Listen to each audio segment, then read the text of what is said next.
નમસ્કાર વિદ્યાર્થી મિત્રો, કાલે આપણે એસિડની રાસાયણિક ગુણધર્મો જોયા, એમાં એસિડની રાસાયણિક પ્રક્રિયાઓ જોઈ આપણે. આજે આપણે બેઝની રાસાયણિક પ્રક્રિયાઓ જોવાના છે, પરંતુ તેના પહેલાં આપણે જોઈ લઈએ કે પદાર્થ અને તેમાં રહેલ એસિડ. પદાર્થ અને તેમાં રહેલ એસિડ. તો કે પહેલું જોઈએ આપણે કાચી કેરી. કાચી કેરી, આંબલી અને દ્રાક્ષ. તો આમાં કયો એસિડ રહેલો હોય છે? Tartaric acid. Tartaric acid. દૂધ, દહીં, છાશ. દૂધ, દહીં, છાશ. તો આમાં લેક્ટિક એસિડ રહેલો હોય છે. કયો એસિડ રહેલો હોય છે? Lactic acid. ત્રીજા નંબરે છે લીંબુ, નારંગી, સંતરા. લીંબુ, નારંગી, સંતરા. તો એમાં સાઇટ્રિક એસિડ રહેલો હોય છે. લીંબુ, નારંગી, સંતરામાં સાઇટ્રિક એસિડ રહેલો હોય છે. વિનેગાર, સરકો અને ફળોનો રસ, તેમાં એસિટિક એસિડ. વિનેગાર, સરકો અને ફળોનો રસ, તેમાં એસિટિક એસિડ રહેલો હોય છે. ટામેટા અને પાલક, એમાં ઓક્ઝેલિક એસિડ. ટામેટા અને પાલકમાં ઓક્ઝેલિક એસિડ. ઘાસ છે, પાંદડા છે, યુરિન છે, એમાં બેન્ઝોલિક એસિડ રહેલો હોય છે. ઘઉં કે ઘઉંમાંથી આપણે વસ્તુ બનેલી ખાઈએ છીએ, રોટલી, ભાખરી છે, બ્રેડ છે, તેમાં ગ્લુટેમિક એસિડ રહેલો હોય છે. આ બધા મિત્રો પરીક્ષામાં પૂછાય છે તમારા ઓપ્શનમાં કે કાચી કેરીમાં અને આંબલીમાં અને દ્રાક્ષમાં કયો એસિડ રહેલો હોય છે? તો કે ટાર્ટરિક એસિડ. દૂધ, દહીં, છાશ, તો લેક્ટિક એસિડ. હવે આપણે બીજું જોઈએ આગળ, સફરજન. સફરજનમાં રહેલો હોય છે મેલિક નામનો એસિડ રહેલો હોય છે. સફરજનમાં મેલિક નામનો એસિડ રહેલો હોય છે. માખણ, માખણમાં ગ્લુટારિક એસિડ. લાલ કીડી, મચ્છર કે એના ડંખ હોય છે, મચ્છર કરડે, મકોડો કરડે, તો તેના ડંખમાં હોય છે ફોર્મિક નામનો એસિડ. ફોર્મિક નામનો એસિડ, એને મિથેનોઇક એસિડ પણ આપણે કહીએ છીએ. મિથેનોઇક એસિડ એનું બીજું નામ છે.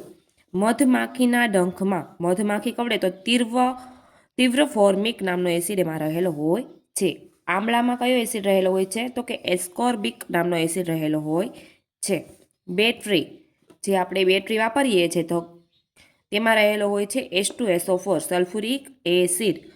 જે વાહનોમાં બેટરી આવે છે એની વાત કરવામાં આવી છે અહીંયા. બેટરી એટલે તેમાં રહેલો હોય છે સલ્ફ્યુરિક એસિડ. ચા, આપણે ચા જે પીએ છીએ સવારમાં, એમાં રહેલો હોય છે ટેનિક નામનો એસિડ. ટેનિક એસિડ. ટેનિક એસિડ. જાંબુડામાં પણ એસિટિક એસિડ રહેલા હોય છે. જાંબુડામાં ઘણા બધા મિત્રો એસિડ રહેલા હોય છે. ઘણા બધા એસિડનું મિશ્રણ હોય છે, પરંતુ એક્ઝામમાં પૂછાય તો એક્ઝામમાં એસિટિક એસિડ આપેલું હોય ઓપ્શનમાં, તો આપણે એ ટીક કરવાનું રહેશે. હવે આગળ જોઈશું મિત્રો બેઝના રાસાયણિક ગુણધર્મો. બેઝના રાસાયણિક ગુણધર્મો. બેઝની રાસાયણિક પ્રક્રિયા માટે કોણ જવાબદાર હોય છે? જેવી રીતે એસિડની રાસાયણિક પ્રક્રિયા માટે H+ અને H3O+ આયન જવાબદાર હતા, એવી રીતે બેઝની રાસાયણિક પ્રક્રિયા માટે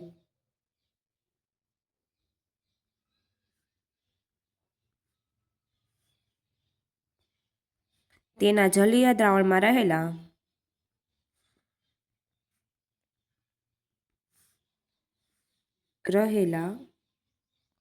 OH- આયન જવાબદાર હોય છે. OH- આયન જવાબદાર હોય છે.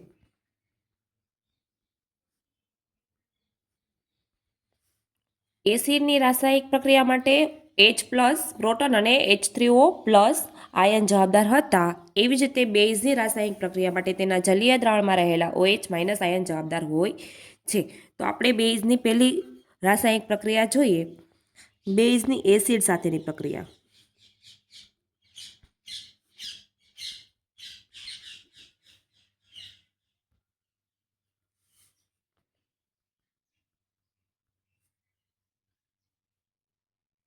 બેઝની એસિડ સાથેની પ્રક્રિયા.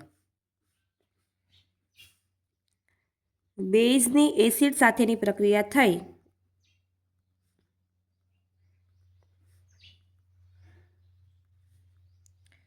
ક્ષાર અને પાણી બને છે. ક્ષાર અને પાણી બને છે. અને આપણને ખબર છે કે આ પ્રક્રિયાને તટસ્થીકરણની પ્રક્રિયા તરીકે આપણે ઓળખીએ છીએ. આ પ્રક્રિયાને તટસ્થીકરણ પ્રક્રિયા કહે છે.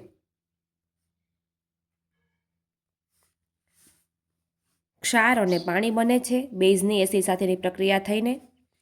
તો NaOH આપણે એક પ્રક્રિયા જોઈએ એક્વાઇસ ફોર્મમાં. HCl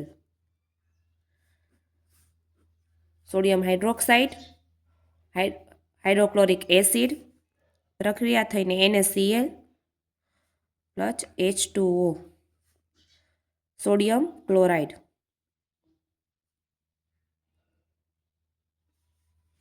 શું બને? આ બેઝ છે, એસિડ છે. બેઝ અને એસિડની પ્રક્રિયા થઈ શું બનશે? આપણે ક્ષાર ને પાણી મળે છે. અને આ પ્રક્રિયાને મિત્રો યાદ રાખજો તટસ્થીકરણની પ્રક્રિયા કહે છે. હવે આપણે બીજી પ્રક્રિયા જોઈએ બેઝની. બેઝની અધાતુના ઓક્સાઇડ સાથે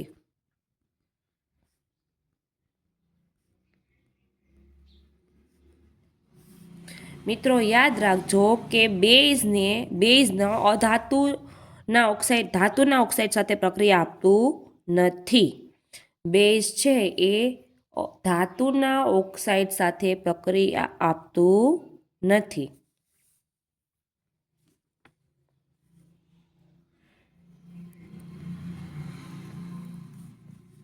બેઝની અધાતુ ઓક્સાઇડ સાથેની પ્રક્રિયા.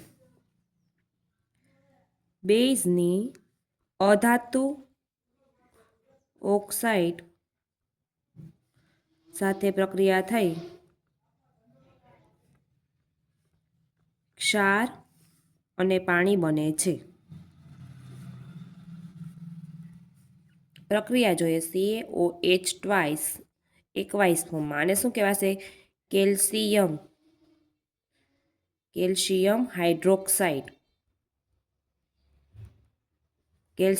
હાઇડ્રોક્સાઇડ એનું આપણે અધાતુના ઓક્સાઇડ સાથે CO2 લઈ લઈએ આપણે ગેસ ફોર્મમાં. કાર્બન અધાતુ છે, ખબર છે ને? કાર્બન અધાતુ છે એટલે આ carbon dioxide.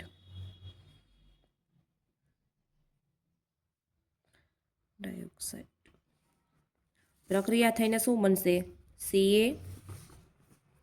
CaCO3 plus H2O calcium carbonate. અને શું કહેવાશે? કેલ્શિયમ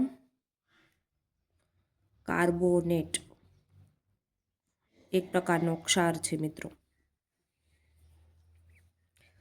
બેઝની અધાતુના ઓક્સાઇડ સાથેની પ્રક્રિયા થઈ શું આપે છે? ક્ષાર અને પાણી બને છે. આપણે ઉદાહરણ જોયું આપણે કે બેઝ છે CaOH twice calcium hydroxide carbon dioxide આપણે લઈ લીધો અને કેલ્શિયમ કાર્બોનેટ આપણને મળશે. ક્ષાર છે અને પાણી છૂટું પડશે.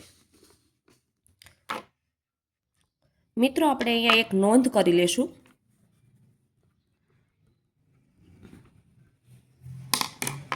કે એસિડ છે એ ધાતુ સાથે પ્રક્રિયા આપે છે. તો શું આપે છે એ ધાતુ સાથેની પ્રક્રિયામાં? ક્ષાર અને ડાયહાઇડ્રોજન વાયુ. એસિડ છે એ ધાતુ ઓક્સાઇડ સાથે પ્રક્રિયા આપે છે. તો શું આપે છે? ક્ષાર અને પાણી આપે છે. એવી રીતે બેઝ આપણે જોઈએ. બેઝ એ ધાતુ સાથે પ્રક્રિયા કરી આપણે આગળ જોઈશું. એ બેઝ છે એ ધાતુ સાથે પ્રક્રિયા કરી ક્ષાર અને પાણી આપશે. ધાતુ સાથે પ્રક્રિયા કરી ક્ષાર અને ડાયહાઇડ્રોજન વાયુ આપશે. હવે બેઝ છે, ખાસ અગત્યની નોંધ, બેઝ છે એ અધાતુ સાથે પ્રક્રિયા આપતું નથી. આ યાદ રાખજો મિત્રો. બેઝ છે એ અધાતુ સાથે પ્રક્રિયા આપતું નથી. આપણે જોયું બેઝ છે અધાતુના ઓક્સાઇડ સાથે પ્રક્રિયા આપે છે, પરંતુ બેઝ છે એ અધાતુ સાથે પ્રક્રિયા આપતું નથી. મિત્રો હવે આપણે આગળ જોઈએ બેઝની ધાતુ સાથેની પ્રક્રિયા. સોડિયમ હાઇડ્રોક્સાઇડ સોડિયમ હાઇડ્રોક્સાઇડ અને પોટેશિયમ હાઇડ્રોક્સાઇડ જેવા સોડિયમ હાઇડ્રોક્સાઇડ અને પોટેશિયમ હાઇડ્રોક્સાઇડ જેવા પ્રબળ બેઝની કેટલીક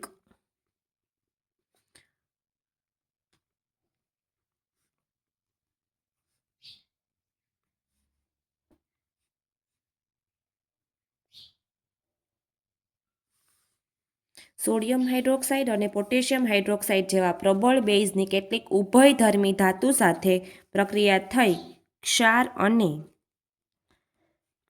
અને ડાયહાઇડ્રોજન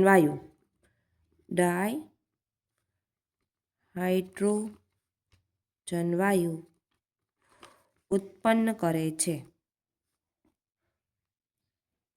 તો મિત્રો તમને પ્રશ્ન થાય કે પ્રબળ બેઝ એટલે શું? પ્રબળ બેઝ કોને કોને કહેવાય? તો કે પ્રબળ બેઝ કહેવાય છે NaOH અને KOH. આ પ્રબળ બેઝ છે. આ બે છે એ પ્રબળ બેઝ છે. તો મિત્રો હવે થાય કે પ્રબળ એસિડ કઈ છે? પ્રબળ એસિડ ક્યાં તો કે HCl HNO3 અને H2SO4 છે. આ ત્રણ છે પ્રબળ એસિડ છે અને આ બે છે પ્રબળ બેઝ છે. તો કે સોડિયમ હાઇડ્રોક્સાઇડ અને પોટેશિયમ હાઇડ્રોક્સાઇડ જેવા પ્રબળ બેઝની કેટલીક ઉભયધર્મી ધાતુ સાથે પ્રક્રિયા થઈ ક્ષાર અને ડાયહાઇડ્રોજન વાયુ ઉત્પન્ન કરે છે.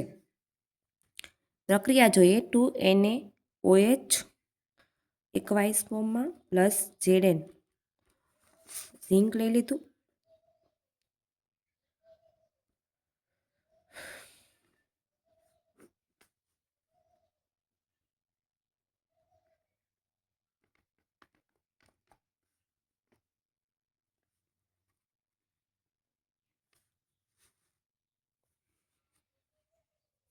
સોડિયમ હાઇડ્રોક્સાઇડ બેઝ ધાતુ પાણી પ્રક્રિયા થઈ Na2ZnOH4 ટ્વાઇસ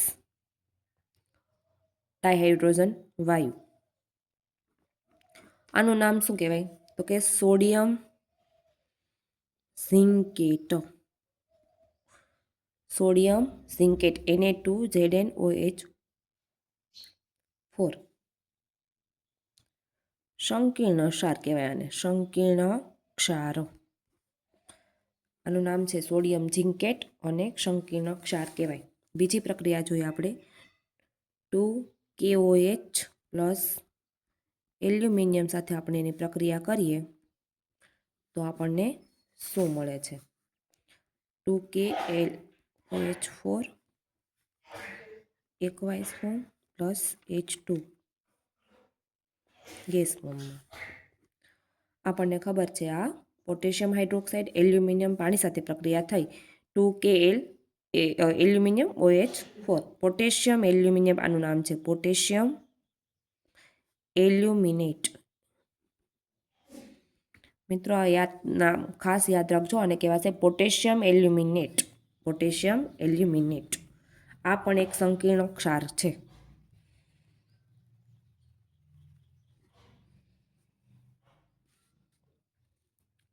મિત્રો અત્યારે આજે અહીંયા સુધી રાખીએ. કાલે આપણે સૂચક વિશે ભણીશું.